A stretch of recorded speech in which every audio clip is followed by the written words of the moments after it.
Hello, everyone. Welcome to iMPACT, where we celebrate individuals and organizations who are making a difference in your community and up and down Florida's Space Coast. I'm Kathy King, your host, and today we have an amazing guest, Dr. Erin Baird, who is the regional coordinator, I'm going to have to read this, for Service Learning and Civic Engagement for Eastern Florida State College. Erin, welcome. We are so glad to have you on the show. Erin has a PhD in law. And this, I'm so impressed with this, and the reason is, how did you get from that to what you're doing today? Because this is, you have an amazing heart. I can tell just by our conversation so far. And obviously in service learning, you are doing a huge service for the community. So how did you get here? Wow, surprise question. I like those. Well, technically it's a Juris Doctorate, not a PhD. So while it is a doctorate, it is a little different. And how I got here? Well, it's actually a very short story. As part of training to be a lawyer and practicing law in Atlanta, Georgia, I realized that what lawyers do for a living is fight. And I'm a lover, not a fighter. So it was in that experience that I realized that I needed to be putting my skills and my talents into building people up, not fighting against other people. And I learned that through service. I volunteered 1,000 hours as doing pro bono work in law school because, you know, you need the experience. Absolutely. And there are a lot of indigent folks who could use some free legal help. And in that experience, I learned that while I'm very good at practicing law, law is not very good for me. So I ended up here in service learning. Good for you. I'm so impressed with everything we've talked about. No, I imagine you are grateful because law is it is a tough sport. There's no question about it. No question. And nobody likes lawyers. No, no one does. But everyone loves you, and that's very apparent. Well, that's quite a statement. Well, seriously. Erin is in charge of the college match game, kind of. And we were talking about this earlier. Tell us about how you match up students. Tell us exactly what you do. I guess that's the best way to start out with the service training. No worries. Well, this isn't the official definition of service learning, but we definitely want as a goal to help students and everyone fall in love with service. Service can be defined for many as just the physical act of volunteering, of donating your time in order to help meet a larger cause that's broader than yourself. For some, it's philanthropy. It's I don't necessarily have the time, but I do have the extra funds, so I can support things that help other people. But for us, it's a way of life. It's truly a lifestyle. It's thinking in every moment, how does what I do impact anything outside of myself? And that includes from the way you talk to other people, the way you carry yourself, the purchases you make, as well as how you participate in our democratic process, and the choices you make about your profession and the way you live your life. I'm actually kind of speechless at that. That's a beautiful answer.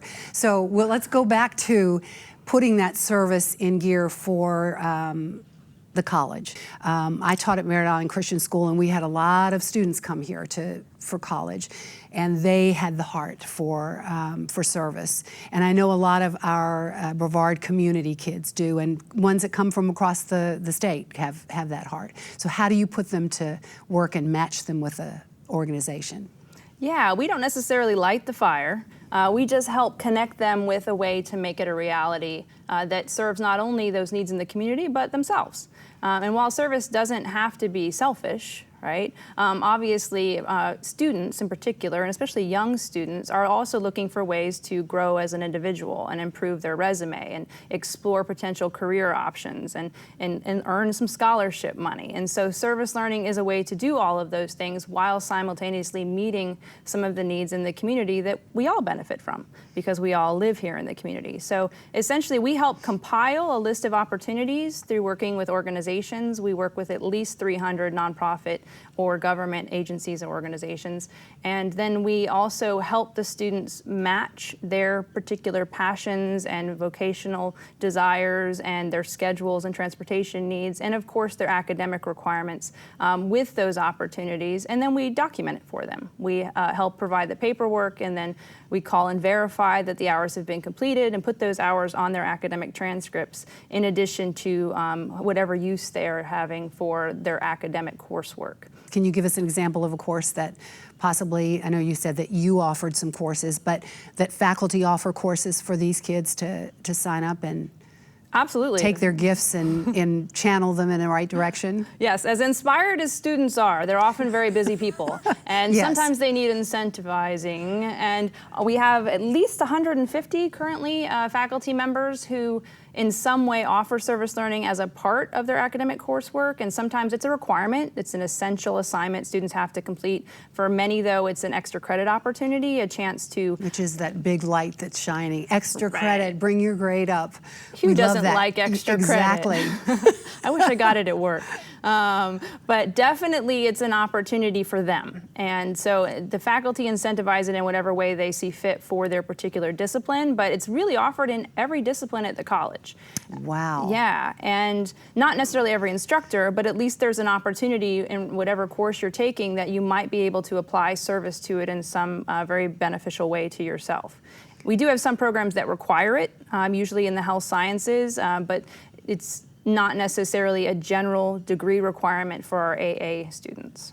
Well, what are some of the services, the organizations that you match the students up with?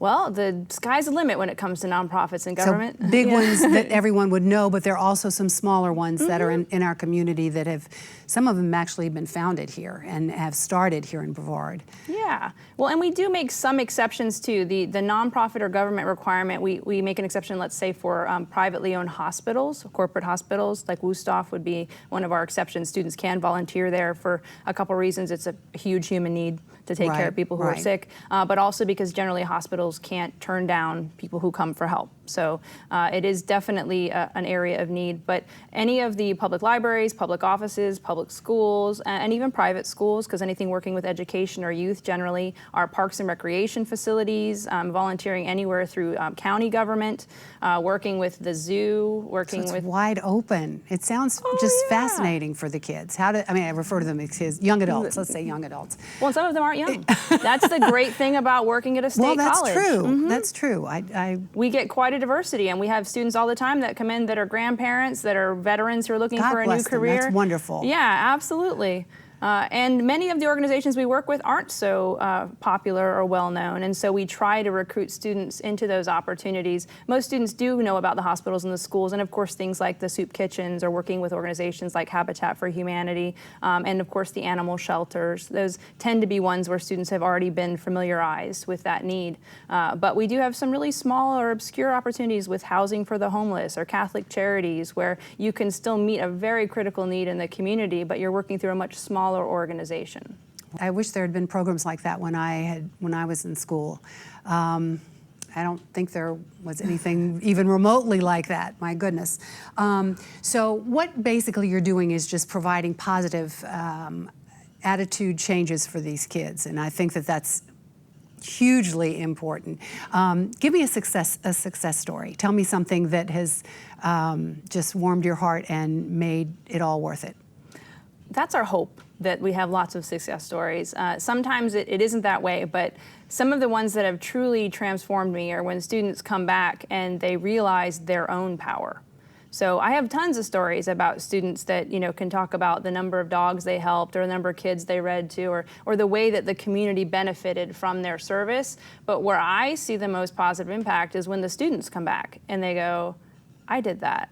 I'm amazing. I make a difference. And that's many times where I feel like this is such an important part of this college. I mean, while we are a state college and we do have some responsibility to serve our larger community, the students are our first priority. And many of them are not so sure what they want to do when they grow up, or what their next step is in their professional career, or where their strengths lie, or how they can impact the community around them. And service learning is a very real, tangible way that they can have evidence on paper that says, wow, I did that. Because sometimes you don't ace a math test, sometimes you don't write the best paper, sometimes you're not a good public speaker. But I'll be darned if you can't give 10 hours of your time and see, I make a difference. Absolutely. I think it's a wonderful thing I see, especially in our communities today. There's so many kids that are just, I hate to say lazy, but they just don't have any fire. You know, they just have nothing to look forward to. They don't know what they want to do with their future. So if you match them up and they can get excited about something, what a great opportunity for them. Yeah. Well, you mentioned earlier to me when we were talking about your scholarships. Tell us a little bit about that. Yeah, incentives is the way we get them hooked, you know, and not because I've observed that they aren't interested in service, but because college students have a lot on their plate, and sometimes not just time, but finances are really thin. So trying to get them to see this is a good opportunity for them requires sometimes offering a little carrot. And extra credit in the class is one, but who doesn't like free college either, right? Absolutely. So, and any scholarship application is going to ask you about your service experience. So that's always going to provide different scholarship opportunities. But here at Eastern Florida, we do offer two directly to our students who have documented at least 75 hours of service. And one is for $1,000, one is for $500, which can cover quite a few textbooks. And absolutely. And I've never seen a huge number of students compete for that money, and I don't understand why, because there's so many students out there that are documenting so many hours of service. So perhaps we need to do better about getting the word out that these are available to the students.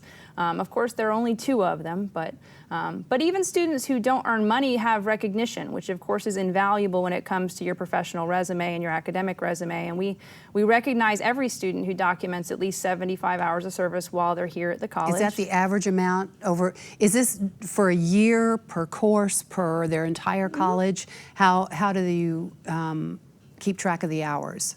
Well, we track hours from the moment they begin at the college to the moment they graduate.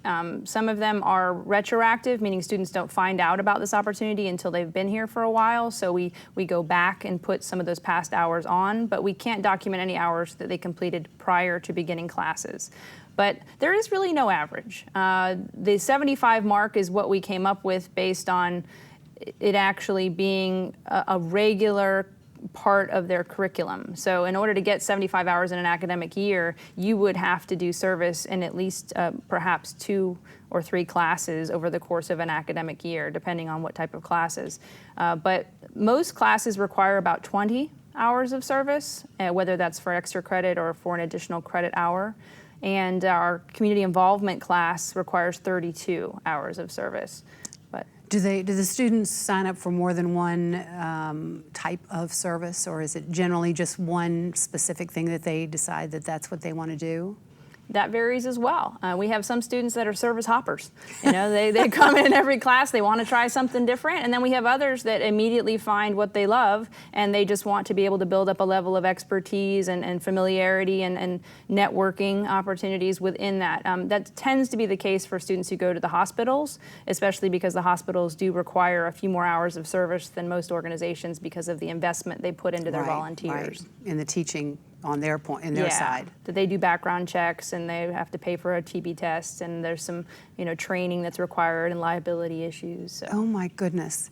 So you are the director here on this campus, but you have a supervisor as well. Is the program, so the program is larger than just the Cocoa campus? Absolutely, yeah. Technically, I'm the regional coordinator, and over me is Director Evelyn Young, and she's housed in Melbourne.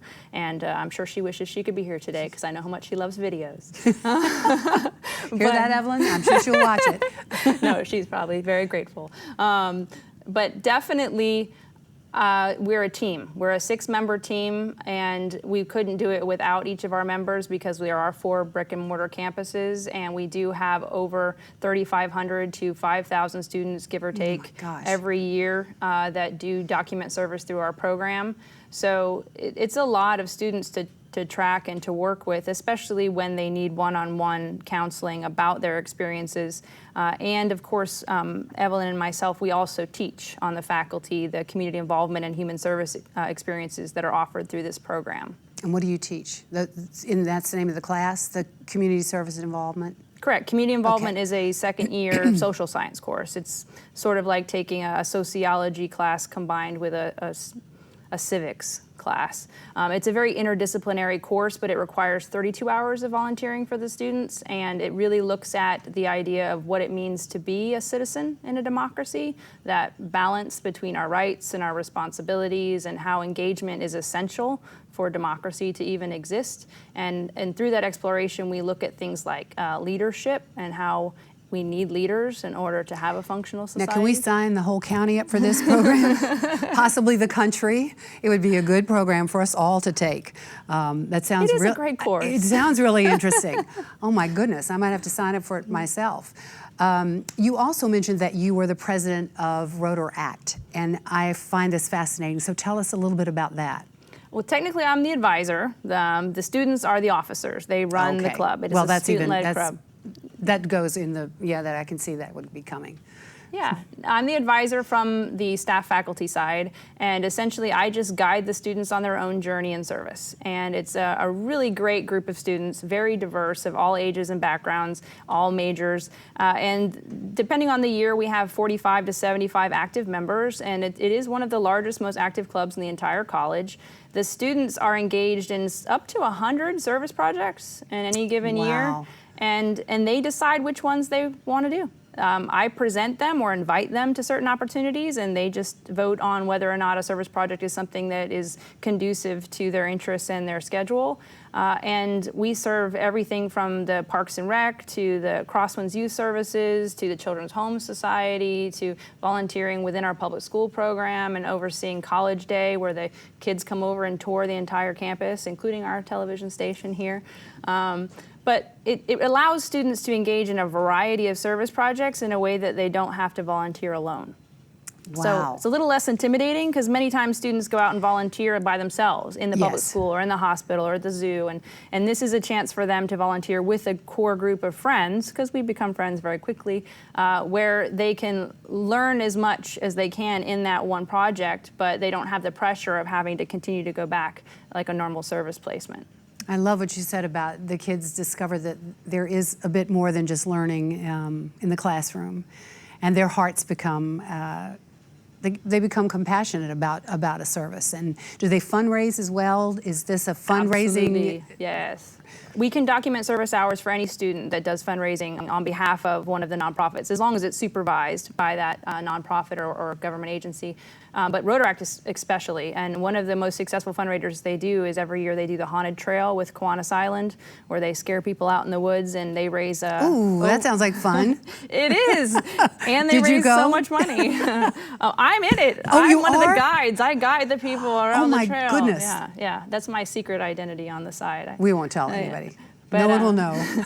They raised $4,000, or actually more than that last year, and half of that goes back to the Parks and Rec and some of their really important programs, and then the other half, the students vote on which organization they want to donate. And so this year they chose to give that to the Relay for Life. Last year it was the Lupus Foundation. So oh my goodness. Yeah, lots of students with big hearts, but that's why this program was created by the college. I mean, while it is important to serve these needs in the community, the research is absolutely just significant when it comes to the benefits to the students. I mean, it clearly shows strong correlations that students who do service while they're in college are more likely to stay in school, more likely to have higher GPAs, more likely to make better decisions, less destructive decisions about their own choice and their own lifestyles. So that's what the school wants, right? They want to see students be successful, and it's just kind of a nice side effect that we get to help out all these organizations in the community. Oh my gosh, I am just overwhelmed with the number. You told me 300 organizations. Correct. So, and I know that some of those are the big ones that we taught. You mentioned a couple of those before, but tell us some of the smaller ones that maybe are just getting going in Brevard, so that our viewers can know about those. I will throw out who we play for, because That's what I was going to say. because I know that I had them on the show and they were just great young men, and I would imagine that they started doing that sort of thing with the heart, just like the students you work with. Yeah, and that's how organizations really do start, is that somebody gets a great idea, there's a need, and people come together to make that happen. And that is really the best example I have recently, is who we play for. And actually the Rotaract Club helped do their fundraising with their Glow Race. They did a 5K out at the port this year, and so that was fun to be able to help them out. But as far as new organizations that need a significant number of students to volunteer, we tend to get places that just need a couple of volunteers, like the Brevard Historical Commission, or case volunteering at the American Red Cross, Boys and Girls Club, Big Brothers Big Sisters, dealing with Crosswinds Youth Services, Harmony Farms, Walk on Water, so therapeutic organizations. I'm sure our viewers have no idea that there are so many organizations in Brevard that are needing volunteers and needing people. So it's wonderful that the students can do this. I mean, I'm hearing names that I have heard, but you always kind of think that they're self-sufficient and that they go on their own. And so it's good that our kids are involved in this. Now, that's one of the best feedback we get from our community partners, is that many of them could not function if it were not for their volunteers. And part of my goal is to market the program. And one of the things I love to do is we put on care fairs in the fall and the spring semester where we promote service as fun. You know, outside of all that other stuff, it's a chance to step outside your comfort zone. It's a chance to make friends. It's a chance to do something that you've always wanted to do but never really had that inspiration to take that further step. And students realize when they start asking questions that there are opportunities where you can lead kayak tours through the zoo, or you can help take care of wild animals at the sanctuary in Melbourne, you know, where you can walk turtles and feed baby squirrels, and suddenly they go, oh wow, that's something I don't get to do on a Friday night, you know, wouldn't that be fun? And then many students, you know, realize they have passions but didn't know there was an outlet for service. But we have things they can do that are about supporting surfing, supporting skateboarding, volunteering, you know, with all kinds of athletics and arts programs. Students can earn service hours for performing and public performance. So, you know, volunteering in a show in the Cocoa Village Playhouse, or as an usher, or, you know, painting sets, all kinds of chances to get involved. That's just amazing. So, on the other side of it, how does an organization get in touch with you to be a part of this family? Yeah, usually the students reach out to us because they're like, oh, I heard about this organization, may I volunteer there? And that's where we reach out and we do the necessary vetting or groundwork to make sure it's a good fit. But also, because we've been around for 28 years, the word gets out, you know, that when an organization is trying to get started up or is having trouble filling their needs when it comes to labor, they just give us a call at the Center for Service Learning and Civic Engagement and say, can you give us a hand? And you match them up. We make every effort. We do have limitations in that we can only deal with the number of students that we get in any given semester, and of course, you know, the needs that they're working with transportation and academic requirements and such. But we definitely feel like overall we've been very successful with that. So we do have a variety of ways we promote service opportunities. I mean, in addition to the ongoing service projects in our directory that we keep updated every 6 months, we have a board in every office where anybody can give us a flyer or a quick bit of job description of a need for volunteer opportunity that can be just a one-day or a temporary opportunity. And students can get involved volunteering in the political process as poll workers or supporting campaigns. And that's really something that's critical to our new expansion as we become the Center for Service Learning and Civic Engagement. We want to make sure that we give students some incentive to learn about the process of democracy and support that, and engage in civil dialogue. That's a challenge for everyone, not just college students. You know, as we approach a really interesting election, it's more critical than ever that Americans learn how to talk to each other and listen to each other about issues that matter, and to participate in the democratic process in a way that makes it possible. I think participation is the key word. I know there's so many adults and so many students that just don't want to be involved, and that's such a sad thing when there's so much to be involved in and with. It's easy to understand why you could get frustrated. You have something for everyone. I can't even imagine how someone would not be excited about the opportunities that you present to them. What about and this would be a good question for you, what about the legal ramifications of students going out into the community and getting their service hours with particular clubs? Has there been a problem with that at all, or Is there ever a problem? Yeah, good question. And that can open up a whole can of worms. But, Uh-oh. no, the good thing slightly is open it. the answer is positive. Good, okay. First of all, the college actually purchases an insurance policy that covers all students when they're volunteering in the capacity as a student. So parents don't have to worry about that.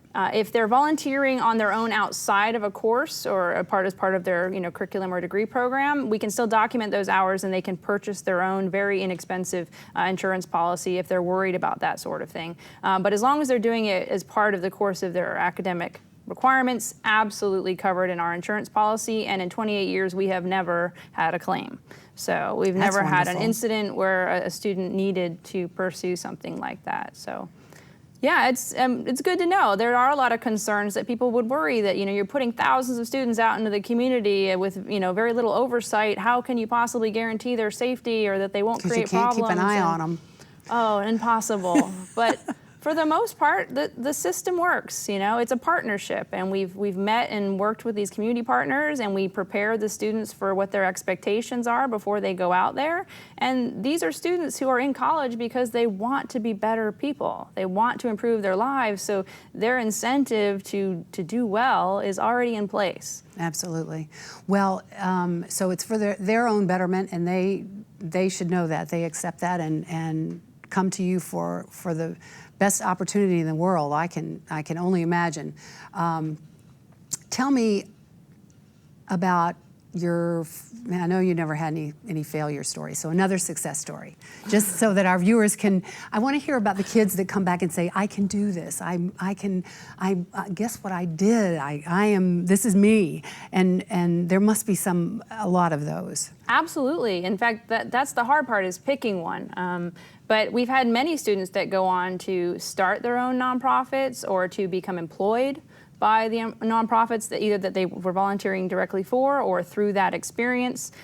Most recent I can think of is a graduate, Samantha Cooper, who's a military veteran who volunteered over 500 documented hours while here in a variety of organizations, but mostly through like the SPCA, and went on to become a leader and eventually an employee of the SPCA, and coordinating these trips to recover dogs from other counties, and created huge fundraising ideas that have really helped those missions be possible. So these students aren't just going in and logging in a few hours and coming home. Many of them are transforming these organizations and then going on to continue to do this kind of work beyond their graduation, and that's what inspires me.